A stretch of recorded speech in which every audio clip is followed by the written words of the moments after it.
Alhamdulillah, wassalatu wassalamu ala rasulillah. Segala puji dan puja kehadirat Allah subhanahu wa ta'ala, juga salawat dan taslim kepada Nabi besar Muhammad sallallahu alaihi wa ala alihi wa sahbihi wasallam.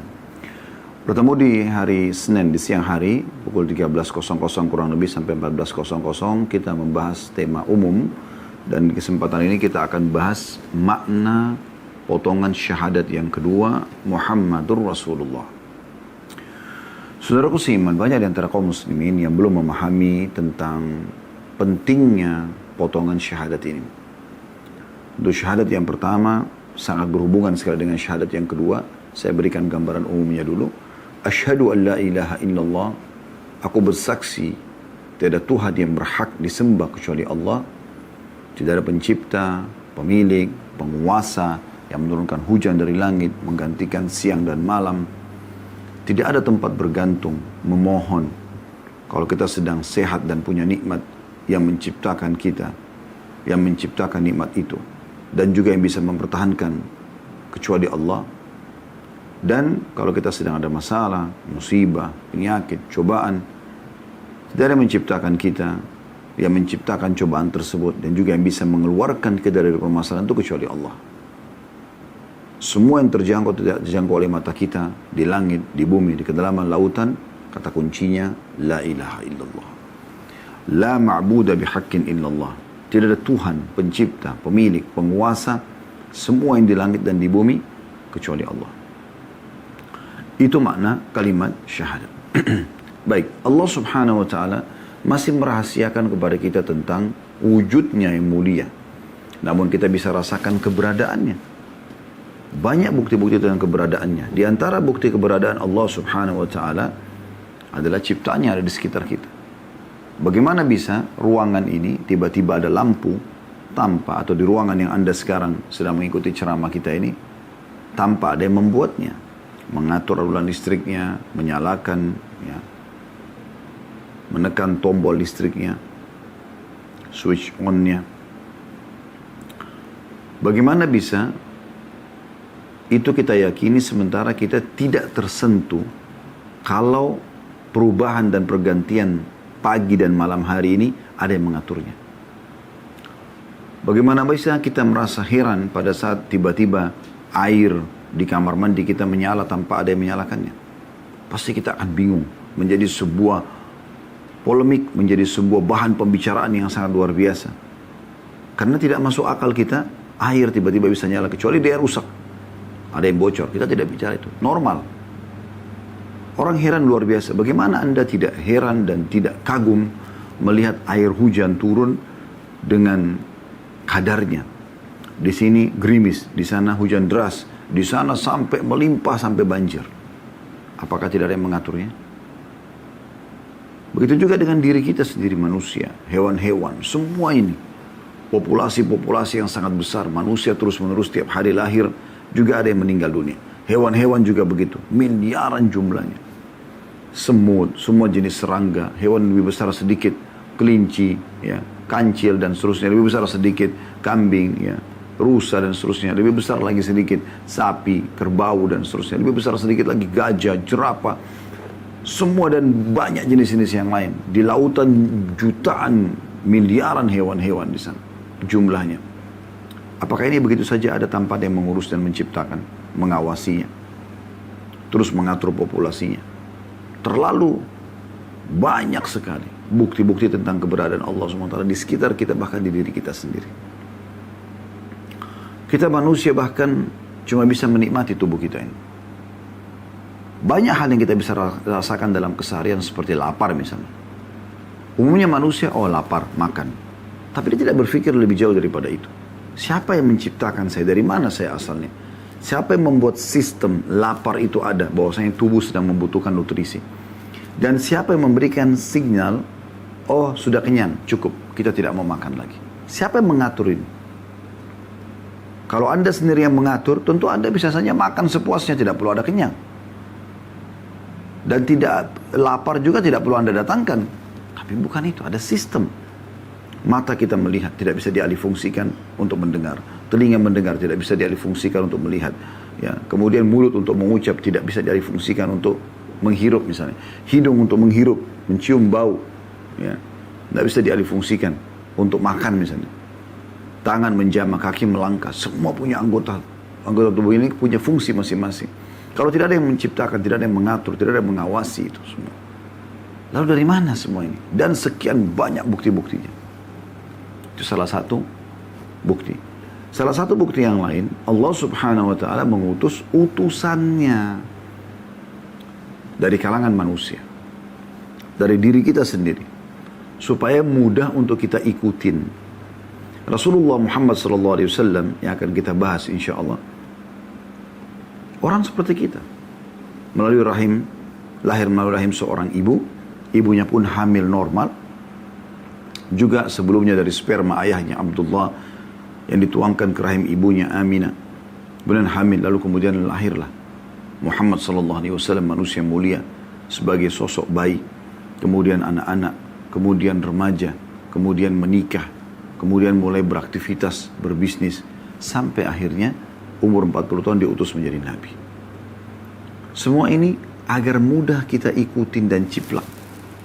Dia diperintahkan oleh Allah subhanahu wa ta'ala untuk menjadi suri tauladan, dan kita pun menjadikannya sebagai suri tauladan. Dalam surah Al-Ahzab Allah subhanahu wa ta'ala berfirman, A'udzu billahi minasyaitonir rajim, laqad kana lakum fi rasulillahi uswatun hasanatun liman kana yarjullaha wal yawmal akhir wa dzakarallaha katsira.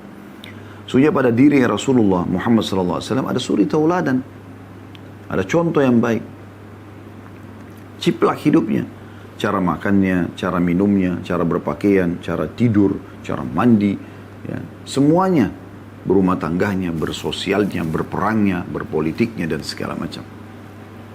Bagi orang yang berharap bertemu dengan Allah, ya, kemudian juga selamat di akhirat, nanti masuk ke dalam surga dan selamat dari api neraka, dan ingin berzikir kepada Allah dengan zikir yang banyak.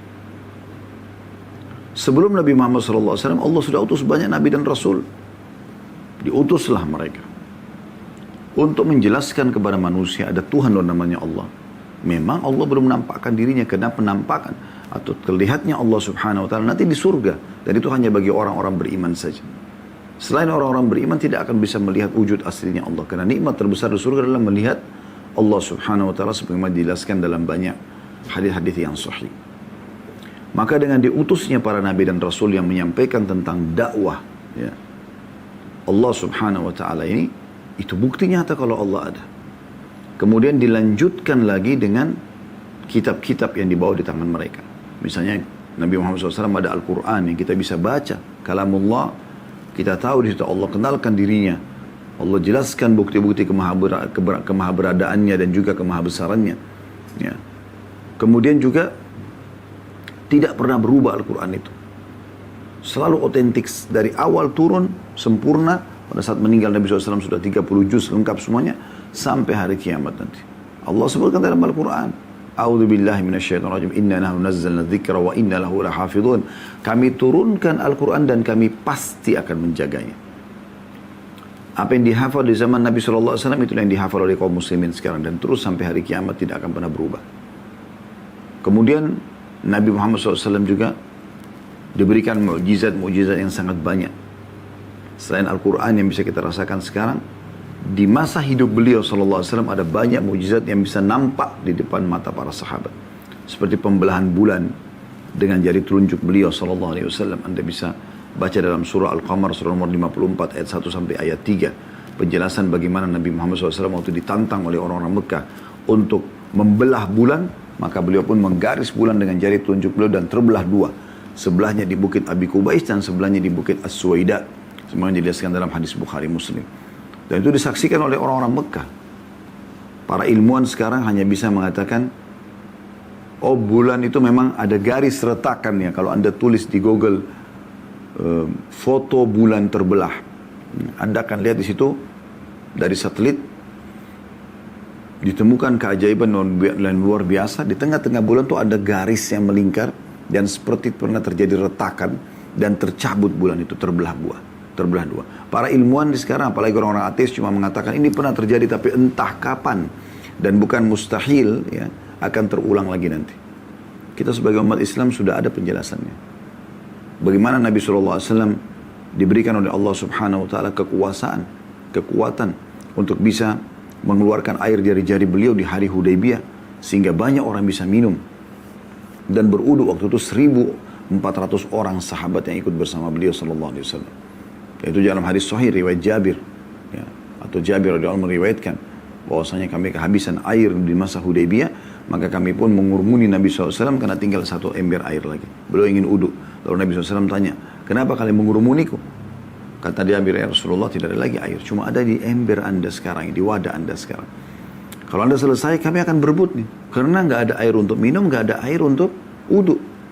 Maka mereka para sahabat 1.400 orang itu menyaksikan bagaimana Nabi SAW meletakkan jari beliau atau telapak tangan beliau yang mulia dan keluar dari jari-jari beliau sallallahu alaihi wasallam 5 jari ini air yang mengalir terus saja sampai semua sahabat berhasil selesai berwudu mengisi kendi-kendi mereka, air itu pun masih mengalir sampai Nabi SAW memberhentikannya.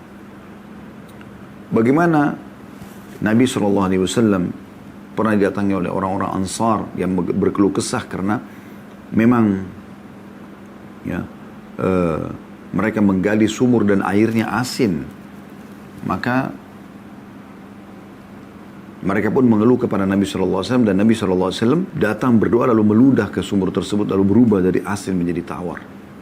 Bagaimana pohon bersyahadat menyaksikan bahwasanya Nabi SAW adalah utusan Allah. Pada saat Rukana, seorang pegulat Jazirah Arab datang dan menantang Nabi SAW untuk gulat. Dan dia menyatakan kalau dia kalah dia akan syahadat. Lalu Nabi SAW berhasil mengalahkannya. Namun dia tidak mau bersyahadat setelah kalah. Dia mengatakan, hai Muhammad, saya tidak akan syahadat sampai pohon ini berbicara. Dia tunjuk sebuah pohon lalu Nabi SAW menunjuk pohon tersebut lalu pohon itu bersyahadat didengar oleh orang-orang Mekah. Dan sekian banyak mukjizat Nabi Muhammad SAW yang menguatkan tentang kenabian beliau. Tapi bukan itu yang akan kita bahas. Bagaimana Allah Subhanahu wa taala memperkenalkan dirinya melalui Nabi SAW, melalui kitab yang turun dalam Al-Quran. Dan kita bisa mempelajari sejarah Nabi. Masih banyak yang bukti-bukti tertinggal depan mata kita. Adanya rumah Nabi SAW dan ada kuburan beliau di rumah Aisyah radhiyallahu anha. Adanya masjid beliau SAW. Kita bisa sholat di sana. Bagaimana syariat ini menyebar luas. Bagaimana para ulama dan dai menyampaikan qala Allah sallallahu alaihi wasallam, qala Nabi sallallahu alaihi wasallam, Rasulullah SAW bersabda, Nabi Muhammad SAW bersabda. Buku-buku Islam dicetak, Quran diterjemahkan ke berbagai macam bahasa. Penganut agama terbesar sekarang di dunia bisa kita katakan kaum muslimin, miliaran jumlahnya secara akumulasi total. Ini bukti nyata kalau memang ada utusan Allah SWT dan memang beliau datang untuk dijadikan sebagai suri tauladan. Allah memastikan kalau Nabi Muhammad SAW ini, teman-teman sekalian, adalah utusannya. Dalam surah Al-Fatih, ya, di ayat terakhirnya Allah berfirman, potongan ayat, ya, di ayat terakhirnya itu, yang pertama saja. A'udzu billahi minasyaitonir rajim, Muhammadur Rasulullah. Muhammad adalah benar-benar utusan Allah. Jadi nggak ada keraguan dalam masalah ini. Oleh karena itu teman-teman sekalian, pada kesempatan ini kita mau lebih dalam memahami makna wa asyhadu anna Muhammad Rasulullah. Dan aku bersaksi juga bahwasanya Muhammad adalah utusan Allah. Makna utusan Allah adalah dia yang akan memperkenalkan kepada kita siapa Allah untuk menyempurnakan potongan awal syahadat kita. Kemudian juga menyampaikan apa yang Allah inginkan sebagai Tuhan yang dikenal dengan syariat. Allah Subhanahu wa taala menjelaskan mana yang halal, mana yang haram, mana yang dia perintahkan, mana yang dia larang sebagai raja dan pencipta. Maka kita bisa tahu fungsi Rasulullah SAW sini adalah untuk menyampaikan semua itu. Kalau orang yang mengaku beriman kepada Allah Subhanahu wa taala, Anda muslim, Anda selalu ikrarkan la ilaha illallah, asyhadu an la ilaha illallah. Memang Anda harus mengenal Muhammad Rasulullah. Tidak mungkin bisa Anda mengenal Allah tanpa mengenal Rasulullah SAW. Diutusnya beliau kepada kita semuanya adalah sebuah nikmat yang paling besar yang Allah berikan kepada kita. Karena beliau menyampaikan kepada kita sehingga kita mengenal siapa Tuhan kita. Kita jadi tahu mana yang dibolehkan, yang halal, mana yang tidak boleh dibolehkan, mana haram, mana yang diperintahkan, wajib dan sunnah, mana yang dilarang, haram dan makruh.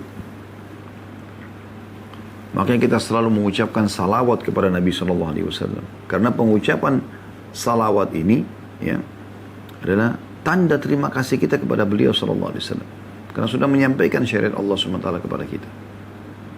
Oleh karena itu fahami baik-baik kedudukan beliau. Jadikan idola anda, ya, suri tauladan anda, orang yang selalu anda rindukan untuk bertemu, Rasulullah SAW. Kita akan coba sebutkan teman-teman pada kesempatan ini hak Nabi Muhammad SAW. Dan ini inti bahasan sebenarnya. Yang paling pertama tentu haknya adalah anda menyatakan kerasulannya. Karena memang ini makna daripada asyhadu an la ilaha illallah wa asyhadu anna Muhammad Rasulullah. Aku bersaksi tiada Tuhan yang berhak disembah kecuali Allah dan aku bersaksi bahwa saya Muhammad adalah utusan Allah. Berarti ini poin pertama. Anda menyatakan bahwa saya memang Muhammad adalah utusan Allah. Dan tidak ada keraguan dalam masalah itu. Berarti untuk mengenal Allah hanya satu sumber, yaitu Rasulullah SAW. Selain sumber ini anda tidak akan pernah mengenal Tuhan anda. Anda tidak akan pernah mengetahui apa yang Allah inginkan dan apa yang Allah larang. Jadi harus faham masalah ini. Dan dalil dari surah Al-Fatih, Allah mengatakan Muhammad Rasulullah. Muhammad benar-benar adalah utusan Allah. Gak ada keraguan dalam masalah itu. Dan banyak ayat-ayat Al-Quran membicarakan masalah ini. Kita nyatakan kerasulan beliau. Ya.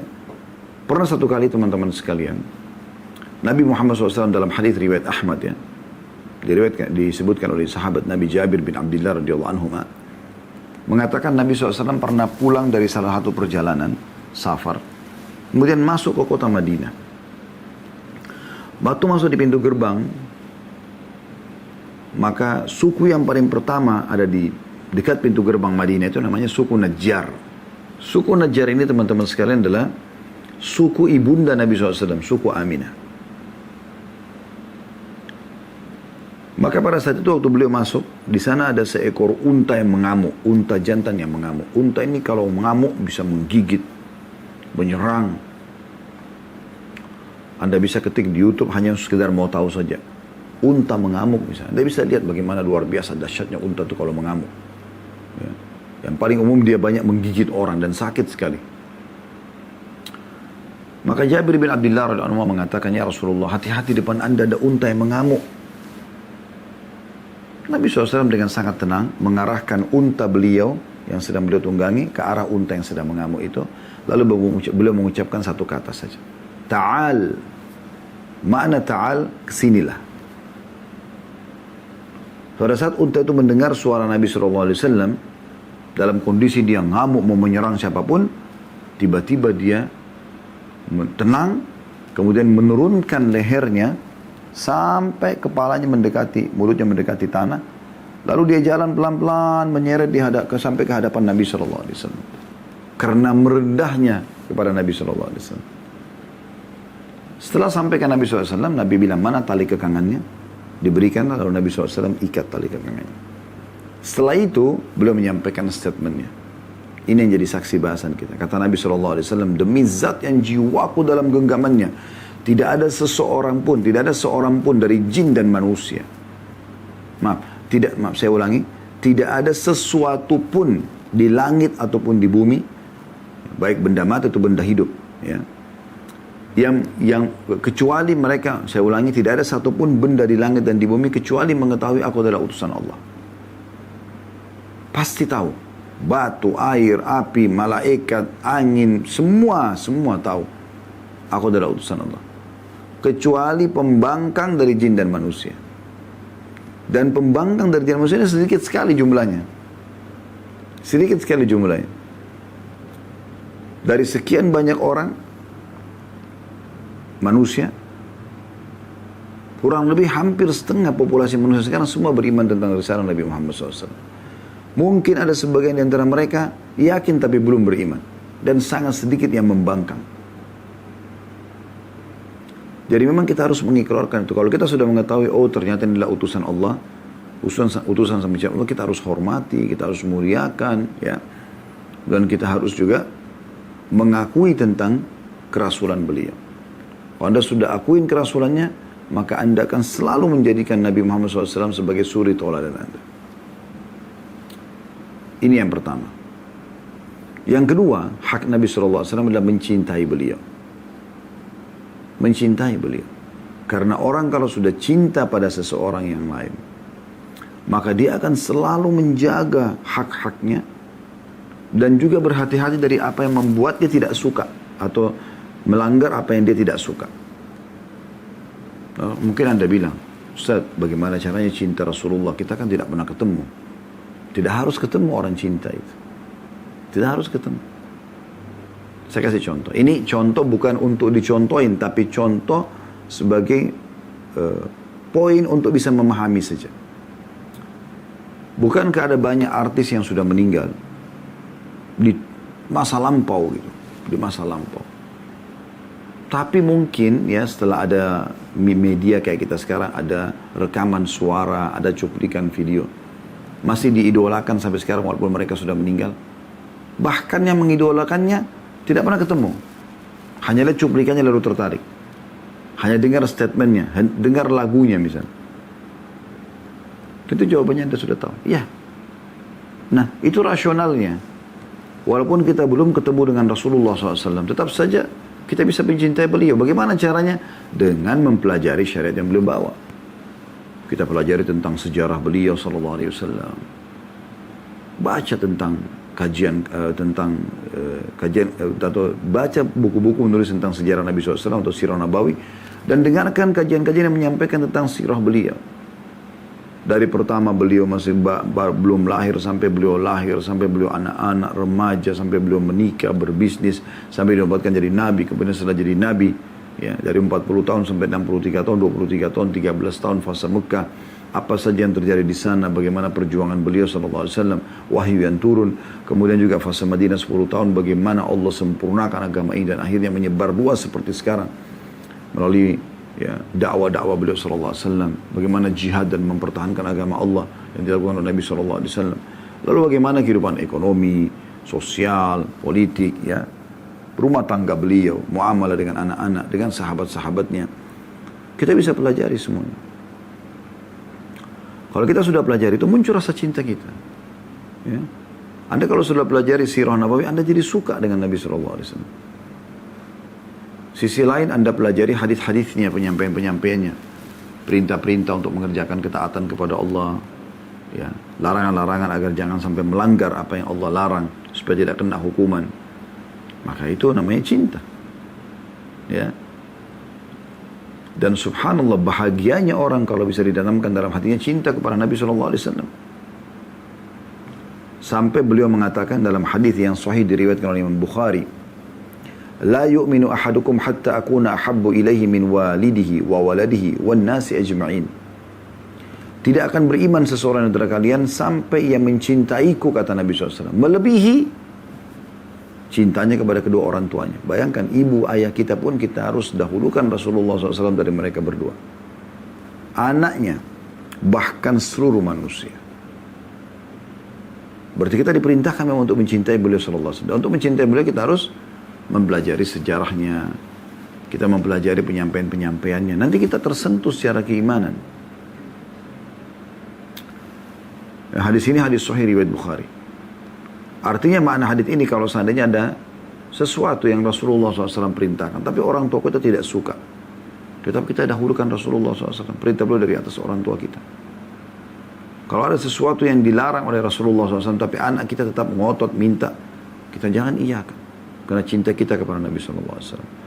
Apa yang merupakan ciri Nabi SAW, Anda sibuk mengejarnya, mengerjakannya. Oh, Rasulullah SAW berjenggot, kita juga pelihara jenggot. Oh, Rasulullah SAW menjaga akhlaknya, kita menjaga akhlak kita. Semuanya kita contohi. Begitu orang kalau sudah cinta. Dan ada sebuah hadis yang diriwayatkan oleh Imam Muslim, hadis yang mulia dari Abu Hurairah radhiyallahu anhu, anna Rasulullah sallallahu alaihi wasallam qala, bahwasanya Rasulullah SAW bersabda, min ashaddi ummati li hubban nasun yakununa ba'di yawaddu ahaduhum law ra'ani bi ahlihi wa malihi. Rasulullah SAW mengatakan yang paling cinta kepadaku di antara umatku adalah orang-orang yang hidup sesudahku setelah aku meninggal. Belum pernah ketemu. Ya, kayak kita-kita ini insyaAllah. Di mana salah seorang di antara mereka ingin melihatku walaupun harus mengorbankan seluruh keluarga dan harta bendanya. Hadis ini hadis sahih riwayat Muslim. Jadi memang kita harus mencintai beliau sallallahu alaihi wasallam. Ya. Dan kapan Anda merindukan seperti ini, maka Anda termasuk orang yang terhitung paling mencintai Nabi SAW. Ini bagian daripada syariat Allah Subhanahu wa taala. Dalam Al-Quran Allah mengatakan, A'udzubillahi minasyaitonir rajim, qul in kuntum tuhibbunallaha fattabi'uni yuhibbukumullah yaghfir lakum dzunubakum. Katakan hai Muhammad kepada umatmu, kalau kalian mencintai Allah maka ikuti aku, ikuti Rasulullah SAW. Berarti cintai juga aku, ikuti apa yang aku titahkan, apa yang aku sampaikan. Maka Allah akan mencintai kalian. Wa yaghfir lakum dzunubakum, dan mengampuni dosa-dosa kalian. Para sahabat luar biasa cintanya kepada Nabi SAW, sampai pembelaannya luar biasa. Disebutkan dalam banyak buku-buku sejarah, buku-buku sirah. Kalau para sahabat bahkan tidak berani menatap wajah Nabi SAW. Mata beliau tidak berani ditatap karena segannya. Bagaimana Nabi SAW kalau jalan, mereka berlumba-lumba untuk menaungi dengan memberikan naungan dari pelapa-pelapa kurma supaya tidak kepanasan. Bagaimana Nabi SAW kalau sudah perintah sesuatu, maka langsung dikerjakan, tidak pakai ragu. Apa yang Nabi SAW larang, langsung ditinggalkan tanpa ada keraguan. Sampai ada sahabat-sahabat yang menyampaikan luar biasa ya. Seperti kasus Talha bin Ubaidillah radhiyallahu anhu di Uhud. Abu Bakar pun radhiyallahu anhu cemburu dengan dia sambil mengatakan, sungguh Uhud adalah harinya Talha. Waktu Nabi SAW sendirian terdesak oleh musuh, maka pada saat itu Talha bin Ubaidillah datang, lalu membela Nabi SAW. Bahasa-bahasa yang luar biasa. Sadri duna sadrika, ya Rasulullah. Dadaku ini akan jadi tameng terhadap dada anda. Dan beliau betul-betul buktikan. Semua anak panah yang terarahkan, serangan terarah kepada Nabi SAW ditangkis sama pedangnya. Dan kalau lolos kena dada dia, dia tidak peduli. Nahri duna dahrika ya Rasulullah. Bahkan leherku adalah tameng leher anda ya Rasulullah. Sampai Talha bin Ubaidillah dalam hadis Bukhari Muslim itu betul melindungi Nabi SAW, menutup dengan badannya penuh semua tombak, ada tombak di tubuhnya, di punggungnya, ada panah, anak panah banyak, tidak peduli sampai dia pingsan, saking luar biasanya, belum sempat meninggal. Sampai Nabi SAW memberikan julukan, siapa yang mau lihat syahid, orang yang mati syahid tapi masih hidup, lihat Talha. Dan di pipi Nabi SAW itu ada tertancap, teman-teman sekalian, besi, ya, karena Ibnu Kami'ah dalam kasus perang Uhud pernah memukul ya Nabi SAW dengan pedangnya, sehingga topi besi Nabi SAW itu ada yang menancap ke pipi beliau. Karena Talha bin Ubaidillah radhiyallahu anhu tidak mau menyakiti Nabi SAW karena sudah sakit. Dia tidak mau cabut dengan tangannya, dengan jarinya. Maka dia tarik dengan giginya sampai giginya ompong. Dan para sahabat mengatakan, kami melihat Talha setelah ompong pun ya, lebih tampan daripada sebelumnya. Orang biasa kalau ompong kelihatan tidak tampan, tapi Allah berikan itu. Bagaimana sahabat Nabi Khubayb bin Abdullah Al-Ansari radhiyallahu anhu pada saat ditawan oleh orang Quraisy dan akhirnya dibunuh mati syahid. Disiksa hampir satu kota. Ada yang pukul, ada yang gores sama pisau, sama pedang, luar biasa disiksanya. Mereka memang mau membunuhnya tapi pelan-pelan. Ada di antara mereka orang Quraisy mengatakan begini, Atawaddu anna Muhammadan makanak wa anta fi ahlika wa malik. Mau enggak kamu? Saya kami bebaskan kamu. Lalu kau pulang di hartamu dan keluargamu, tapi kau digantikan oleh Muhammad. Lagi dalam kondisi dia disiksa, kesakitan, dan terakhir memang dibunuh oleh orang Quraisy mati syahid radhiyallahu anhu. Qal, maka beliau berkata, lawadittu anni uqtal wa anna Rasulullah sallallahu alaihi wasallam la yushaku bisyauka. Lebih baik aku yang mati daripada Nabi SAW tertusuk dengan satu duri. Hadis ini hadis sahih riwayat Bukhari. Juga At-Tabarani menyebutkan dalam Mu'jamul Kabirnya. Ini luar biasa ini. Bagaimana cinta mereka. Sa'ad bin Ubadah radhiyallahu anhu pada saat di antara jenazah yang bergelimpangan di perang Uhud. Sa'ad bin Mu'ad, seingat saya. Ya. Lalu Nabi SAW mengatakan, siapa yang mencarikan Sa'ad untukku? Untuk jenazah dikumpulin semua. Ada sahabat yang jalan, kemudian menemukan dia sudah tergeletak radhiyallahu anhu, jatuh di situ. Dan memang dia akan mati, darah semua ngucur. Maka ada seorang sahabat mengatakan, wahai Sa'ad, waktu lihat dia, Rasulullah SAW mencarimu. Dalam kondisi sudah mau wafat, apa kata Sa'ad? Sampaikan salamku kepada Rasulullah SAW. Dan bilang kepada beliau, Jazahullahu khairan afdala ma yu'tillahu anbiya'ahu. Semoga Allah balas beliau dengan kebaikan yang terbaik yang Allah balaskan kepada para nabi-nabinya. Lalu beliau mengatakan, sampaikan juga kepada kaumku, orang-orang Ansar di Madinah. Kalau tidak ada udzur untuk mereka untuk meninggalkan Rasulullah SAW. Untuk meninggalkan Rasulullah SAW. Untuk juga tidak membela beliau. Tidak ada udzur. Maka kemuliaan hanya ada di situ. Lalu kemudian beliau mengatakan, dan sampaikan kepada Rasulullah SAW kalau saat sudah mencium bau surga. Lalu beliau mati syahid radhiyallahu anhu. Di saat mau wafat. Itu luar biasa.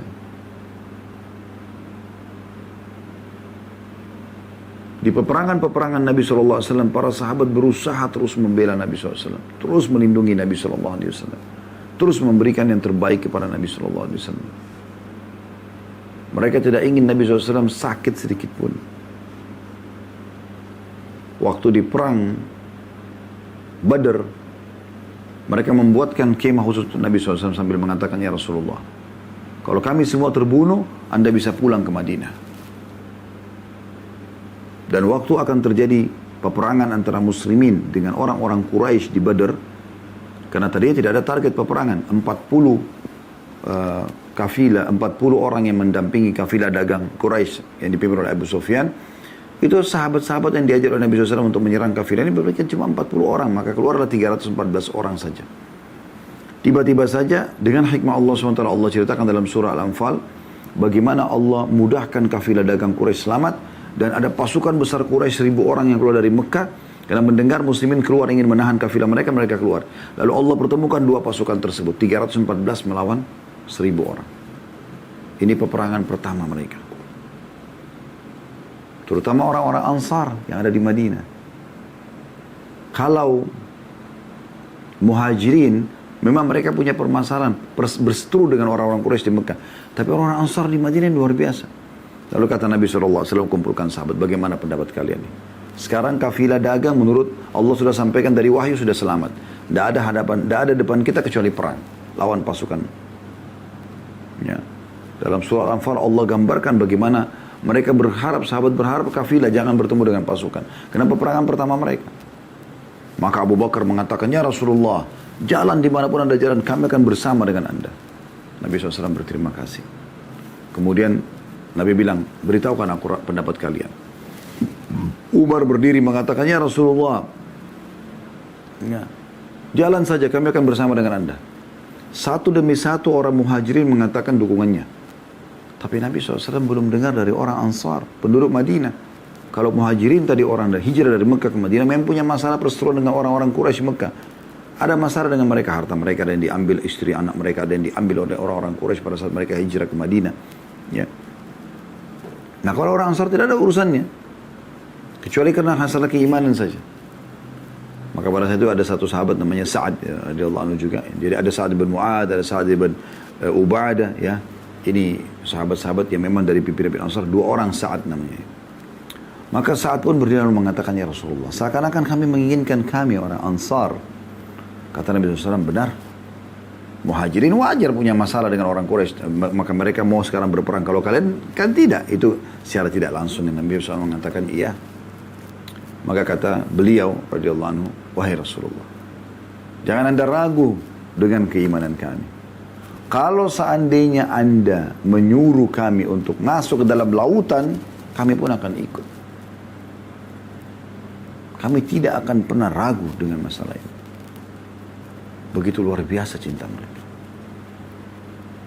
Dan pada saat perang Hunain, dibagi harta-harta rampasan perang pada satu ghanimah, Nabi SAW berikan muhajirin, berikan orang-orang yang baru masuk Islam. Orang-orang Ansar nggak dikasih oleh Nabi SAW. Sampai orang-orang Ansar ini ada sedikit gangguan, mereka masih terasa, aduh gimana dia. Kok orang-orang depan mata dikasih, kita nggak dikasih. Padahal kita ini keluar dari Madinah membela untuk berperang bersama Nabi SAW. Lalu ada satu orang Ansar bilang, ya Rasulullah, orang-orang Ansar terganggu dengan pembagian Anda. Anda kasih orang lain, tapi Anda tidak kasih orang-orang Ansar. Nabi SAW tanya orang yang Ansar, kamu sendiri bagaimana? Dia bilang, saya bagian dari kaum saya. Maka Nabi SAW mengatakan, kumpulkan Ansar dan jangan ada orang lain selain mereka. Lalu mulai Nabi SAW berkhutbah depan beliau. Ya. Cukup panjang, tapi saya ringkaskan untuk ambil potongan-potongannya.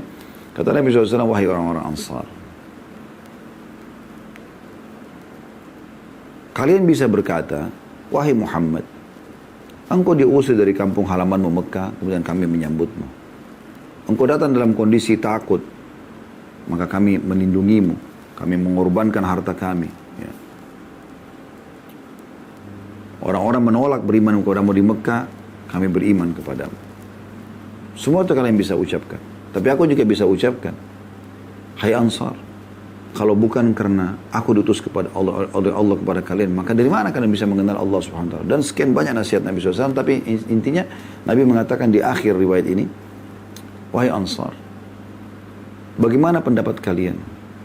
Orang-orang pulang membawa harta rampasan perang, sementara kalian pulang bersama Rasulullah SAW ke Madinah. Begitu diucapkan kata ini teman-teman, bagaimana pendapat kalian? Orang-orang pulang membawa harta rampasan mereka, dan kalian pulang membawa Rasulullah SAW. Aku akan pulang bersama kalian. Aku pun tidak ambil harta rampasan perang itu. Itu hanya untuk menenangkan hati mereka, karena mereka mu'allaf, mereka baru masuk Islam. Ada juga orang-orang yang memang diambil hartanya di Mekah, maka aku kembalikan hak mereka. Maka tidak ada satupun dari Ansar kecuali menutup wajah mereka dengan kain imamah mereka sambil menangis terisak-isak, dan mereka mengatakan, kami ridho kepada Allah dan Rasulnya, kami ridho kepada Allah dan Rasulnya. Coba bayangkan, mereka tidak butuh harta dunia, yang penting mereka bersama Rasulullah SAW. Lihat bagaimana cinta mereka.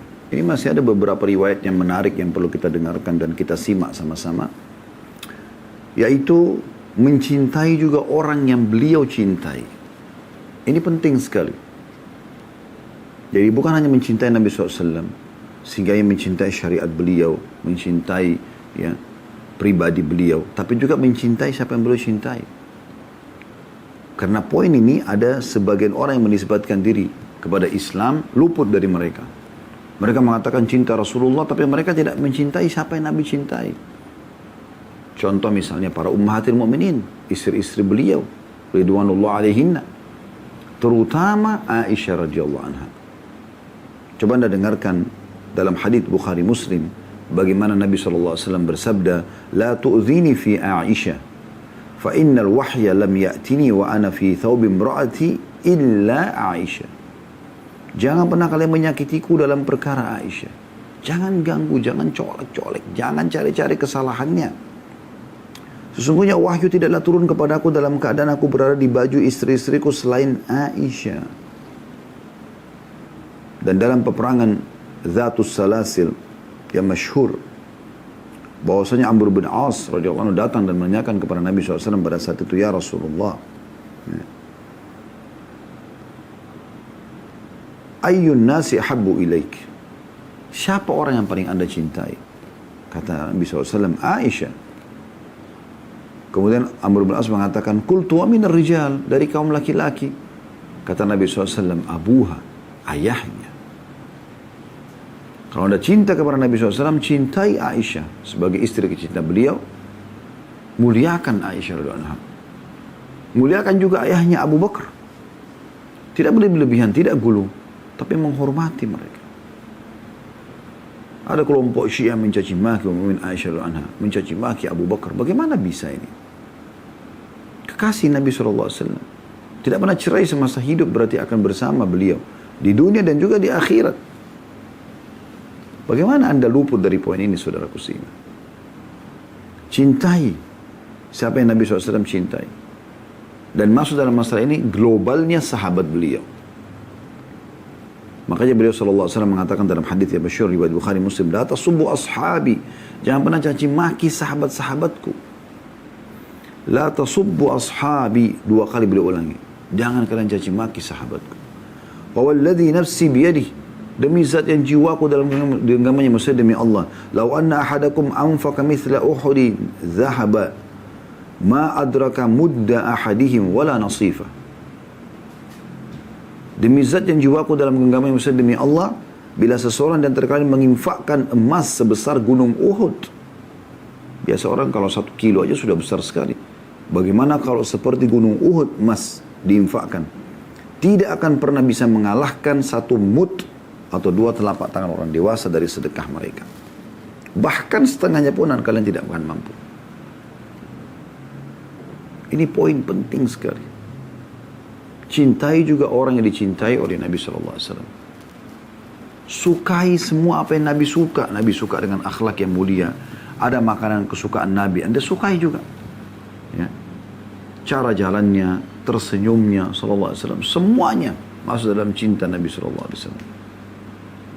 Dan tidak kalah penting dalam masalah mencintai Nabi SAW di hak yang kedua ini adalah membela beliau SAW.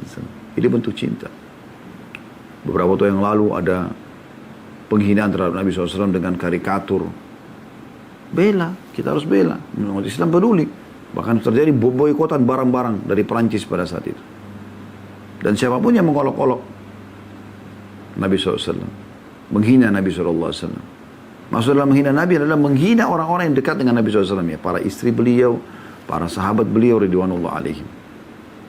Kalau Anda menyakiti Abu Bakar, Anda seperti menyakiti Nabi SAW. Karena Anda menganggap Nabi salah pilih mertua. Atau mertua Nabi orang jelek. Anda menghina Aisyah radhiyallahu anha, Hafsah radhiyallahu anha. Berarti Anda menghina Nabi SAW karena Anda menghina seakan-akan Nabi salah pilih istri. Gimana bisa?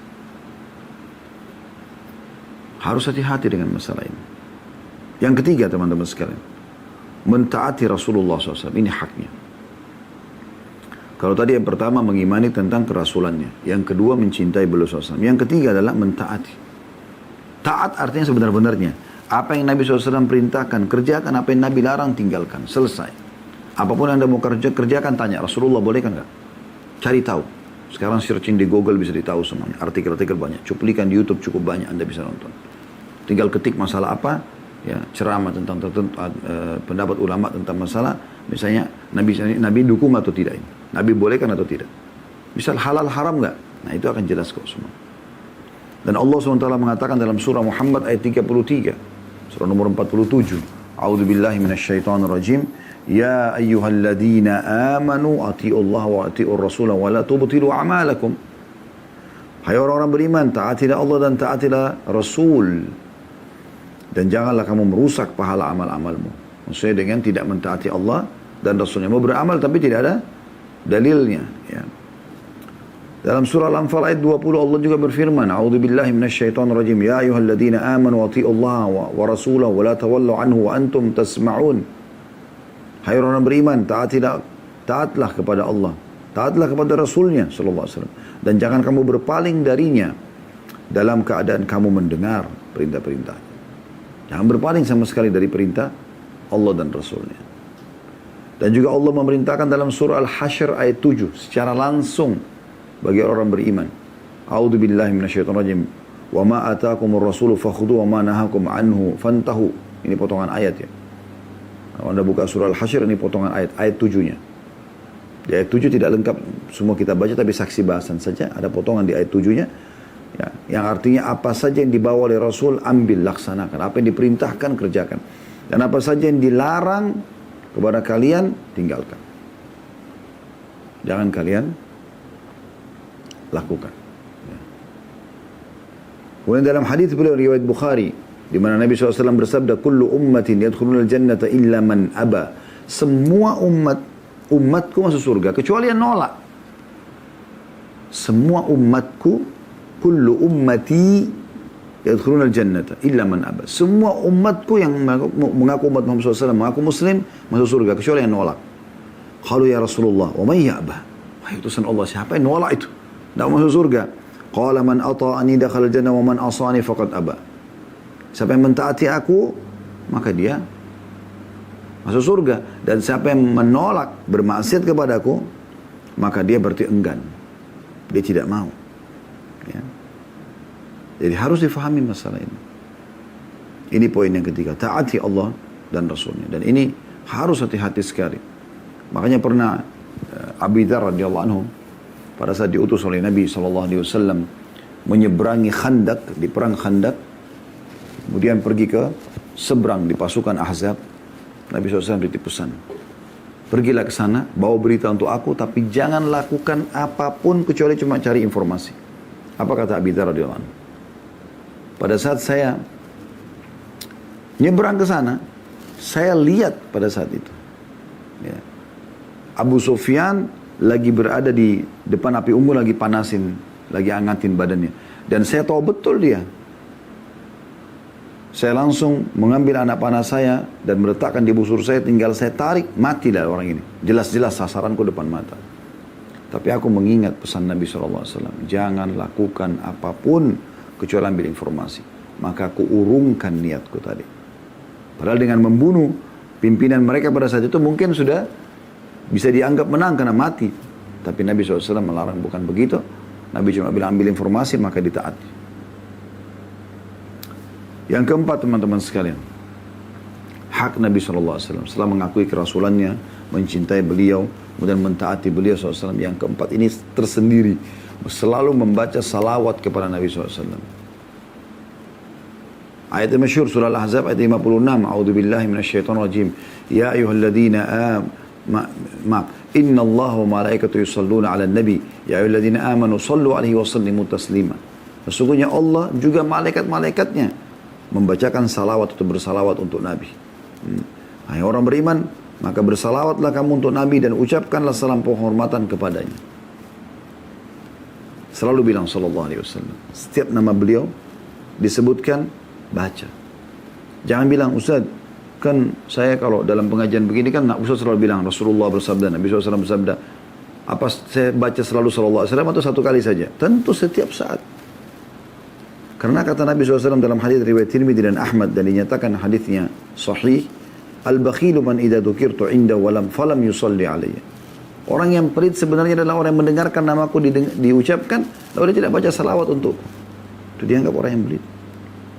Dan juga dalam hadis yang lain dikatakan ragama anfu mri'in man idza dzukirtu inda walam yusalli alayya.